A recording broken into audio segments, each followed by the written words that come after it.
আসসালামু আলাইকুম এভরিওয়ান, আপনারা সকালে কেমন আছেন? আশা করি সবাই অনেক ভালো আছেন। আলহামদুলিল্লাহ আমি অনেক ভালো আছি। আজকে আমি আপনাদের কাছে নতুন আর একটা রেসিপি নিয়ে চলে আসলাম। আমার নতুন আর একটা ভিডিওতে আপনাদের সবাইকে স্বাগতম। আজকে আমি রান্না করব দেশি গুড়ি মানে ছোট আলু দিয়ে এই মজাদার এই রেসিপিটা। আজকে আমি দেশি ছোট আলুগুলো সেদ্ধ করে নিয়ে মাছ দিয়ে অনেক মজাদারভাবে রান্না করেছি। এটাই আমি আপনাদের সঙ্গে শেয়ার করব। পুরো ভিডিওটা দেখবেন। আর নতুন হয়ে থাকলে আমার ইউটিউব চ্যানেলে একটা সাবস্ক্রাইব করে পাশে থাকা বেল আইকনটা ক্লিক করে দিবেন, আর নতুন কোনো ভিডিওতে নোটিফিকেশন পেয়ে যেন চলে আসতে পারেন। আর লাইক দিয়ে পুরো ভিডিওটা কন্টিনিউ করবেন, টেনে টেনে দেখবেন না। আমি খুব সহজেই আপনাদের কাছে অনেক মজাদার সাথে এই রেসিপিটা শেয়ার করব। চলুন পুরো ভিডিওটা দেখিয়ে দিই আমি কিভাবে রান্না করেছি। এই যে দেখুন, এখানে আমি দেশি ছোট আলু নিয়েছি। এটা হচ্ছে দেশি একদম ছোট সাইজের আলুগুলো ছিল, আমি মানে আধা ভাঙা এরকম করে নিয়েছি। দেশি আলুটা দেখবেন রান্না করতে গেলে সেদ্ধ করা আলু কিন্তু আরও শক্ত হয়ে যায়, এটা ভাঙে না। আর এই জন্যই আলুটা একটু হাত দিয়ে একটু ভেঙে ভেঙে নিতে হয়, তাহলে ঝোলটা একটু ঘন হবে, না হলে ঝোলটা একদম ঘন হবে না, এটা পাতলাই থেকে যাবে। আর এই আলুর ঝোলটা একটু যদি ঘন হয় তাহলে কিন্তু ভালো লাগে, পাতলা থাকলে কিন্তু একদম ভালো লাগবে না। আর আমি এখানে রান্না করব বড় সাইজের তেলাপিয়া মাছ নিয়েছি, এই মাছ দিয়ে রান্না করব। আর এখানে কয়েকটা মিনি মাছ আছে, এই মাছটা শুধু আমার মেয়েকে একটু ভেজে দিব, এই মিনি মাছ দিব না এই তরকারিটার মধ্যে। আমি এখানে পেঁয়াজ মানে রসুন সব কিছু কুচি করে নিয়েছি। খুব সিম্পলভাবে অল্প মশলা অনেক মজাদার সাথে এই রেসিপিটা আমি আপনাদের সঙ্গে শেয়ার করব।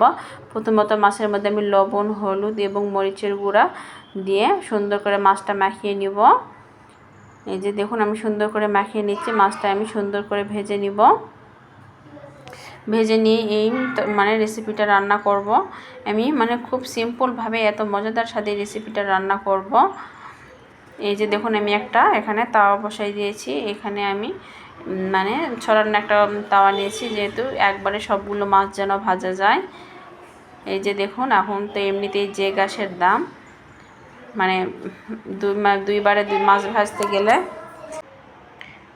এগুলো মাছ মানে দুইবারে ভাজতে গেলে মানে বেশি গ্যাস মানে অপচয় হবে দেখে আমি একবারে বড় তাওয়ার মধ্যে মানে তরকারি রান্না করার যে মাছটা ছিল, আর আমার মেয়ের জন্য যে মাছটা ভাজবো, আমার মেয়ে তো তরকারির মাছ খেতে পারে না, ওর জন্য আমি শুধু যে মিনি মাছটা এটা আমি আলাদা করে ভেজে ওর জন্য রেখে দিব। সব মাছ একসঙ্গে ভেজে নিব। এই যে দেখুন, আর তরকারি দেওয়া মাছটা সুন্দর করে মানে একটু গাঢ় করে ভেজে নিতে হবে। এই যে দেখুন, আমার সব মাছই প্রায় ভেজে নেওয়া হয়ে গেছে। আমি এখন মাছগুলো একটা একটা করে মানে উঠিয়ে নিব। উঠিয়ে নিয়ে আমি এখানে একটা পাতিলে আলুগুলো যেগুলো আমি ছিলাইয়ে রাখছিলাম সেই আলুগুলো কষাই নেব।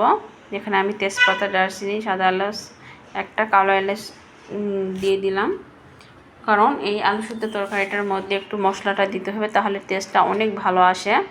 এই যে আমি এখানে পেঁয়াজ কুচি এবং রসুন কুচি দিয়ে দিলাম, দিয়ে সুন্দর করে মশলাটা কষিয়ে নিব।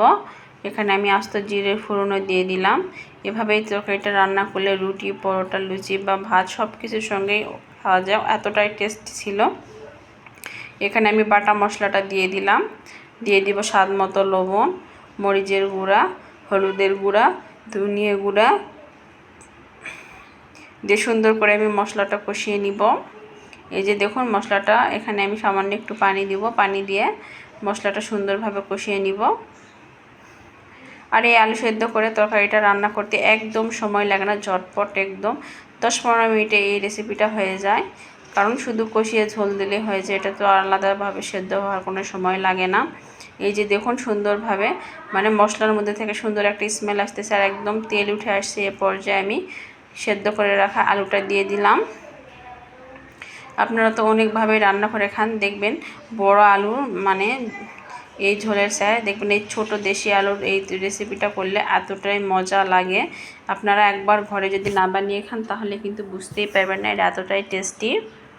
আর অনেক আপু ভাইয়ারা আসেন কিন্তু ভিডিওটি দেখেন, ভিডিও দেখে লাইক করেন না। আপনাদের বলতেছি প্লিজ ভিডিওটি দেখে একটা লাইক করবেন, আপনাদের একটা লাইক আমার কাছে অনেক মূল্যবান। আর যেসব বন্ধুরা এখনও অবধি ভিডিওটা দেখতে দেখতে এত দূর এসে গেছেন, প্লিজ আমার চ্যানেলে একটা লাইক করে কমেন্ট করে মানে পাশেই থাকবেন, আমি সেই কমেন্ট ধরে আপনাদের মানে পরিবারে যেন আসতে পারি। এই যে দেখুন, আমি এখানে পানি দিয়ে দিলাম, পানি দিয়ে আলুগুলো সুন্দর করে আমি মানে কষিয়ে নিচ্ছি। এখানে আলুগুলো হাফ কষানো হয়ে যেতে আমি মাছটা দিয়ে দিলাম। মাছের সঙ্গে আলুটা আর একটু কষিয়ে নিয়ে এখানে আমি ঝোল দিয়ে দিব। এই যে ভেজে রাখা মাছগুলো আমি সুন্দরভাবে দিয়ে দিলাম, দিয়ে এখানে আর 5 মিনিটের মতন কষাইব। আলু মাছ যখন সুন্দর করে কষানো হয়ে যাবে তখন আমি এখানে দিয়ে দিব পানি। এই যে দেখুন এটা একদম একটা লাগা লাগা হয়ে গেছে, সুন্দরভাবে কষানো হয়ে গেছে। এখন আমি এখানে কিন্তু পানি দিয়ে দিব। এই আলু সিদ্ধ তরকারির মধ্যে ঝোলটা একটু বাড়িয়ে দিতে হয়, নাহলে দেখবেন নামাই নিলে পরে ঝোলটা একদম একটু টানায় যায়। এই যে দেখুন আমি ঝোল দিয়ে দিলাম। এখানে আর 3-4 মিনিট ফুটিয়ে নিলে আমার রান্নাটি হয়ে যাবে। এই যে দেখুন আলু সিদ্ধ তরকারি পাক উঠে আসছে। এভাবে রান্না করলে এতটাই মজা লাগে, আপনারা বিশ্বাস না করলে ঘরে একবার হলো রান্না করবেন, রান্না করে দেখবেন। এই তরকারিটা আপনি যদি রাতে রান্না করেন, রান্না করার পরে সকালে যদি থেকে যায় তাহলে দেখবেন তো মাছ খাওয়া হয়ে যায় কিন্তু ঝোল আলুটা থেকে যায়। পরে এই তরকারিটা দিয়ে দেখবেন সকালে যদি রুটি বা পরোটা করা হয় তাহলে সেটা দিয়ে অনেক মজা লাগে। এটার জন্য এক্সট্রা কোনো তরকারি করা লাগে না, কিন্তু এই এক রেসিপিতে আপনাদের একবারে 2 বারের খাবার হয়ে যাবে। আমি যদি এভাবে রান্না করি তাহলে দেখবেন রাতে মাছ তরকারি কিছু খাওয়ার পরে অবশিষ্ট কিছু যেই তরকারি থাকে সেই তরকারিটার সঙ্গে সকালে নাস্তা বানালে আর অতিরিক্ত কিছু রান্না করা লাগে না, বা সেই তরকারি দিয়েই মজা করে সবাই খেয়ে নেয়। এতটাই টেস্টি হয় এই রেসিপিটা, আপনারাও একবার ঘরে বানিয়ে দেখবেন।